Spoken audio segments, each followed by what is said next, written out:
സ്വന്തം അനുഭവം കൂടി വിശദീകരിച്ചുകൊണ്ട് മലയാളത്തിലായിരുന്നു ഇന്നസെന്റിന്റെ പ്രസംഗം. मुझको भी समझा नहीं, इसलिए मैं मलयालम में बात करता है. You have not given that you will speak in Malayali. No translation is going on there. You please give it in writing. നമസ്കാരം. ദിനപത്രങ്ങളിലെ ചില പ്രധാനപ്പെട്ട വാർത്തകൾ, അതിന്റെ വിശകലനങ്ങൾ, അതിനെ കുറിച്ചിട്ടാണ്. ഇടക്കാലത്ത് സ്റ്റാർട്ട് ചെയ്തിട്ട് വൈകാതെ അവസാനിപ്പിച്ച ഒരു പങ്ക്തിയായിരുന്നു. അധികം കാഴ്ചക്കാർ അന്ന് ഉണ്ടായിരുന്നില്ല. ഇനി മുതൽ ഇത് ഇടയ്ക്കെങ്കിലുമൊക്കെ ചെയ്യണം എന്നുള്ള ഒരു ആഗ്രഹമുണ്ട്. ഇന്ന് ഞാൻ മനോരമയുടെ എഡിറ്റോറിയൽ പേജിൽ കണ്ട ഒരു പ്രധാനപ്പെട്ട കോളത്തെ കുറിച്ചിട്ടാണ് സംസാരിക്കുന്നത്. പാർലമെന്റിൽ എംപിമാർ ഏത് ഭാഷയിൽ സംസാരിക്കണം എന്നുള്ളതിനെ കുറിച്ചിട്ട് ഇടയ്ക്കൊക്കെ പൊതുജന അഭിപ്രായം പല കമന്റ് ബോക്സിലും നമുക്ക് കാണാനായിട്ട് സാധിക്കും. ഇംഗ്ലീഷ് ഭാഷാ പ്രാവീണ്യമൊക്കെ ലോക്സഭാ തെരഞ്ഞെടുപ്പിന്റെ പ്രചരണ ഘട്ടത്തിലേക്ക് ഒരു ആയുധമായിട്ട് വരികയും ചെയ്തു. ഇംഗ്ലീഷ് ഭാഷാ പ്രാവീണ്യമില്ലാത്ത ആളുകളെ അങ്ങടേക്ക് വിടേണ്ടതില്ല എന്നുള്ള ഒരു പ്രചാരണവും ആ ഒരു ഘട്ടത്തിൽ ശക്തമായി.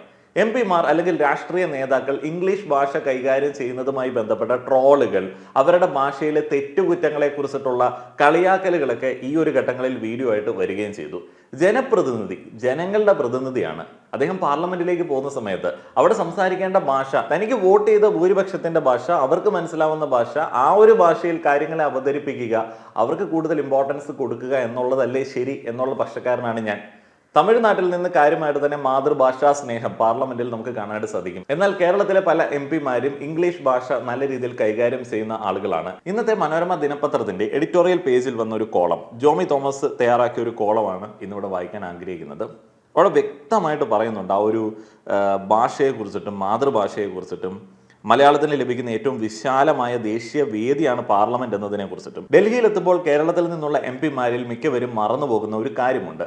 മലയാളമാണ് നമ്മുടെ മാതൃഭാഷ. പാർലമെന്റിൽ ഇംഗ്ലീഷിൽ സംസാരിച്ചാലാണ് കൂടുതൽ പേർക്ക് മനസ്സിലാവുക എന്ന തെറ്റിദ്ധാരണയാണോ ഈ മറവിയുടെ കാരണമെന്ന് വ്യക്തമല്ല. ഇന്നലെ ലോക്സഭയിൽ 13 പേർ മലയാളത്തിൽ സത്യപ്രതിജ്ഞ ചെയ്തതിനെ മറവി മാറുന്നതിന്റെ തുടക്കമായി കരുതാം. ഹൈബി ഈഡന്റെ സത്യപ്രതിജ്ഞ ഹിന്ദിയിലായിരുന്നു. മുഴങ്ങട്ടെ പല ഭാഷകൾ. സർക്കാരിനെന്ന പോലെ പാർലമെന്റിനും 2 ഔദ്യോഗിക ഭാഷകളാണ് ഭരണഘടന നിർദ്ദേശിച്ചിട്ടുള്ളത്, ഹിന്ദിയും ഇംഗ്ലീഷും. പാർലമെന്റിലെ ഭാഷ സംബന്ധിച്ച് 120-ാം വകുപ്പിൽ ഒരു കാര്യം കൂടി പറഞ്ഞിട്ടുണ്ട്. അംഗങ്ങൾക്ക് സഭാ അധ്യക്ഷന്റെ അനുമതിയോടെ മാതൃഭാഷയിൽ സംസാരിക്കാം. അങ്ങനെ സംസാരിക്കാവുന്ന ഭാഷകൾ ഏതൊക്കെയെന്ന് 120-ാം വകുപ്പിൽ പേരെടുത്ത് പറയാമെന്ന് ഭരണഘടനയിൽ ചില നിർദ്ദേശിച്ചിരുന്നു. കുറേയേറെ പേരുകളുണ്ട് എന്നതുകൊണ്ടാവാം മാതൃഭാഷ എന്ന വാത്സല്യം നിറഞ്ഞ ഒറ്റ പേരിൽ പട്ടിക ഒതുങ്ങി. അത്തരമൊരു സൗകര്യം ഉണ്ടായിരുന്നെങ്കിലും 1952 ജൂലൈ 17 രാജ്യസഭയിൽ EK ഇംബിച്ചിബാവ മലയാളത്തിൽ സംസാരിച്ചപ്പോൾ ചിലർ എതിർത്തു. അംഗം പറയുന്നത് എന്തെന്ന് മനസ്സിലാകുന്നില്ലെന്നായിരുന്നു പരാതി. തനിക്ക് ഹിന്ദിയും ഇംഗ്ലീഷും അറിയില്ല, ജനാധിപത്യത്തെ കരുതി മലയാളത്തിൽ സംസാരിക്കാൻ അനുവദിക്കുന്നതിനൊപ്പം പരിഭാഷയ്ക്ക് സൗകര്യമൊരുക്കണമെന്നും ഇംബിച്ചിബാവ പറഞ്ഞു. അദ്ദേഹത്തിന്റെ ആവശ്യം ഭരണഘടനാപരമാണെന്ന് അധ്യക്ഷൻ തീർപ്പ് നൽകുകയും ചെയ്തു.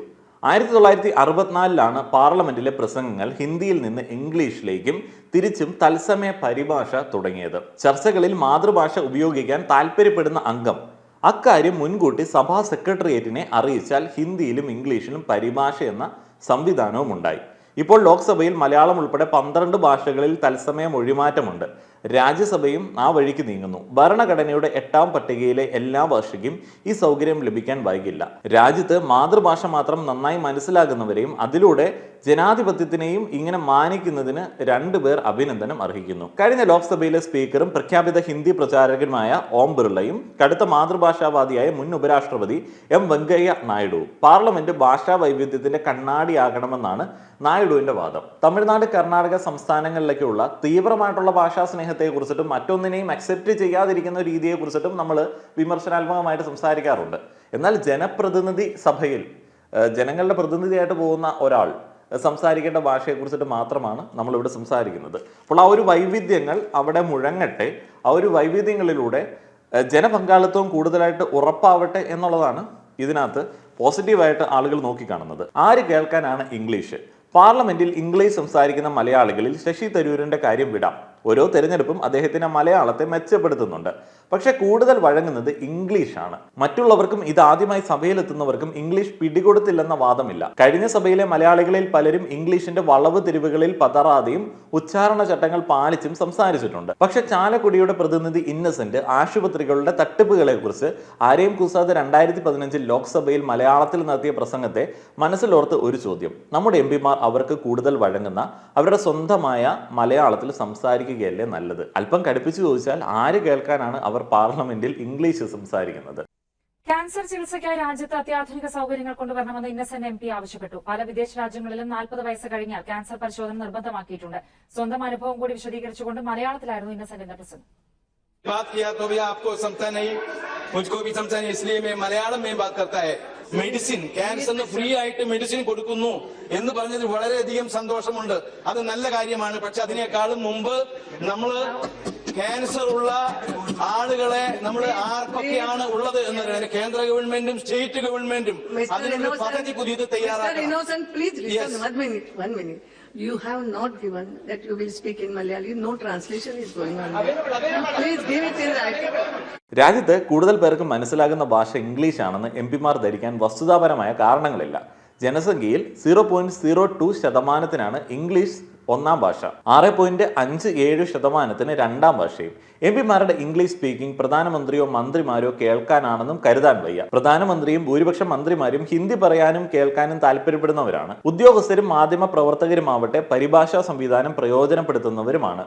നാട്ടുകാരും അറിയട്ടെ, തങ്ങളുടെ പ്രതിനിധികൾ പാർലമെന്റിൽ എന്താണ് പറയുന്നതെന്ന് കേട്ടറിയാനുള്ള ജനത്തിന്റെ അവകാശമാണ് പരിഗണിക്കാവുന്ന മറ്റൊരു സംഗതി. ദക്ഷിണേന്ത്യക്കാരായ പല MP-മാരും ബില്ലുകളുടെ ചർച്ചകളിൽ പോലും ആവശ്യമുള്ളിടത്ത് മാത്രം ഇംഗ്ലീഷ് പറയുന്നു. അല്ലാത്തപ്പോൾ മാതൃഭാഷയിൽ ഉറച്ചു നിൽക്കുന്നു. അത് അവരുടെ ആത്മവിശ്വാസം കുറയ്ക്കുന്നില്ല, കൂട്ടുന്നതേ ഉള്ളൂ.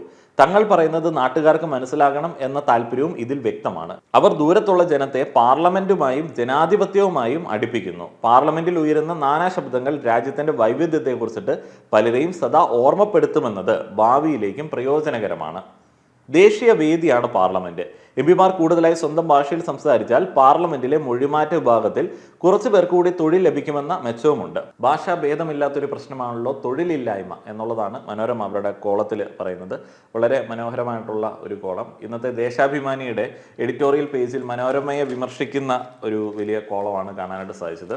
അടിയന്തരാവസ്ഥ കാലത്തെ മനോരമയുടെ ചില റാൻമുള്ളലുകളെ കുറിച്ചിട്ടാണ് അവർ അതിൽ സംസാരിക്കുന്നത്. ഇതിൽ ഒരു സെപ്പറേറ്റ് കോളം ഹൈലൈറ്റ് ചെയ്തിട്ടുണ്ട്, അതുകൂടെ വായിക്കാം. ചില മാതൃകകൾ. മാതൃഭാഷയിൽ സംസാരിക്കുന്നതിൽ അഭിമാനപൂർവ്വം മുന്നിലുള്ളത് തമിഴ്നാട്ടുകാരാണ്. ഹിന്ദി അടിച്ചേൽപ്പിക്കുന്നതിന് ശക്തമായി ചെറുക്കുന്ന തമിഴ് ജനതയുടെ പ്രതിനിധികളിലൂടെ വണക്കം. പുരട്സി തലൈവി അമ്മ, കലൈഞ്ചർ എന്നിവയുൾപ്പെടെ പല വാക്കുകളും വടക്കും കിഴക്കും പടിഞ്ഞാറും നിന്നുള്ള മന്ത്രിമാരും അംഗങ്ങളും പഠിച്ചു. അങ്ങനെയുള്ള പഠിത്തങ്ങളിലും ദേശീയ ഐക്യത്തിന്റെ അംശങ്ങൾ ഉണ്ടല്ലോ.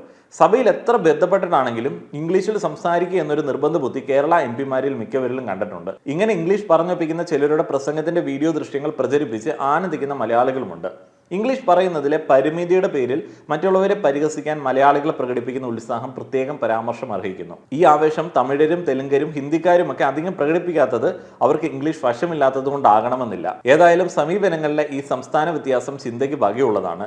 ഇംഗ്ലീഷ് പ്രാവീണ്യത്തിന്റെ അടിസ്ഥാനത്തിൽ സംസ്ഥാനങ്ങളെ വേർതിരിച്ചുള്ള പട്ടികയിൽ കേരളം ഉയർന്ന ഗണത്തിലല്ലെന്ന വാസ്തവവും ഓർക്കാം. വളരെ ലളിതമായി പറഞ്ഞാൽ കേരളത്തിലുള്ള ആളുകൾ ഇംഗ്ലീഷ് അത്ര നന്നായി കൈകാര്യം ചെയ്യുന്ന ഭൂരിപക്ഷമല്ല. എന്നാലും ഇംഗ്ലീഷ് ഭാഷ പറഞ്ഞ് കളിയാക്കുന്നതിൽ നമ്മൾ മുൻപന്തിയിലാണ്. വളരെ ലളിതമായിട്ട് വീണ്ടും പറഞ്ഞാൽ കേരളത്തിൽ നിന്ന് പുറത്തേക്ക് പഠിക്കാൻ പോകുന്ന ജോലിക്ക് പോകുന്ന ആളുകൾക്കൊക്കെ അറിയാം, മറ്റ് സംസ്ഥാനങ്ങളിൽ നിന്ന് വരുന്ന പല ആളുകളും, നമ്മൾ പുച്ഛിക്കുന്ന മറ്റ് സംസ്ഥാനങ്ങളിൽ നിന്ന് വരുന്ന പല ആളുകളും അമിതമായി ഭാഷാ സ്നേഹം കാണിക്കുന്നു എന്നുള്ള വിമർശനങ്ങൾ ഏറ്റുവാങ്ങുന്ന സ്ഥലത്ത് നിന്ന് വരുന്ന ആളുകളടക്കം ഇംഗ്ലീഷ് ഭാഷ വലിയ കുഴപ്പമില്ലാതെ കൈകാര്യം ചെയ്യാറുണ്ട്. അവർക്ക് ആ ഒരു മടിയില്ല.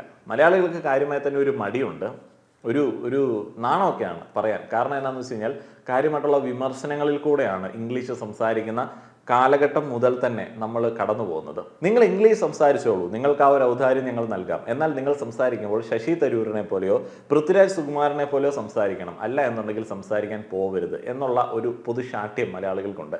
ഈ ശാഠ്യം പിടിക്കുന്ന ആളുകൾക്ക് ഇംഗ്ലീഷ് ഭാഷ കൈകാര്യം ചെയ്യാനായിട്ട് തീരെ വശം ഉണ്ടായിരിക്കണമെന്നൊന്നുമില്ല. വശമില്ലാത്ത ആളുകളാണ് കൂടുതലായിട്ട് ആ ഒരു ശാഠ്യം പിടിക്കുന്നത്.